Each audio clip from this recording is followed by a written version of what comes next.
Bonjour à tous et bienvenue dans ce nouvel épisode de la Minute Connect par Gemini Connect, votre partenaire technologique de confiance. On se retrouve aujourd'hui pour le deuxième épisode de la série L'informatique comme une ville. Nous nous sommes quittés dans le premier épisode avec la problématique de la ville, l'accroissement de la population. La Gemini City se développe et nous allons voir ensemble comment l'infrastructure de la ville va s'adapter à ce développement. Les rues se croisent, bienvenue au rond-point. Nous allons donc parler d'un nouvel équipement réseau, le switch. Dans la Gemini City, maintenant que nous avons plus de deux maisons, nous ne pouvons pas utiliser uniquement le câble réseau qui relie un point A à un point B. Nous ne pouvons pas relier la maison A à la maison B directement, car ça ferait un réseau uniquement avec deux éléments et le troisième habitant serait tout seul. Il ne pourrait pas communiquer avec ses voisins. C'est pour ça que maintenant nous avons le rond-point pour faire en sorte que tous les utilisateurs puissent communiquer. Maintenant, le point A sera toujours la maison. Point A, chaque point A est une maison. Et le point B, par contre, c'est le rond-point. Maintenant, tout le monde se relie au rond-point à partir de la route.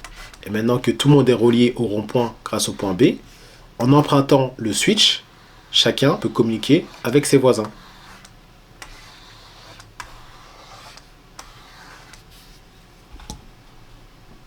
Le rond-point dans notre réseau, le switch, va toujours relier un point A à un point B. Et les points B sont ici. Point B, point B. Et tous les éléments du switch sont reliés entre eux, peuvent communiquer entre eux à partir du switch. Je peux rejoindre ici, je peux rejoindre ici, je peux rejoindre ici. Tout le monde peut communiquer. Tous les éléments qui sont sur le switch peuvent communiquer les uns avec les autres. Et le nombre de ports dans le switch, ça représente les sorties de mon rond-point. Donc là, j'ai un switch de 1, 2, 3, 4, 5 ports. Je peux en avoir des switches de 24 ports et autres. En fonction de mon nombre d'habitants, je peux avoir plus de sorties, plus de ports.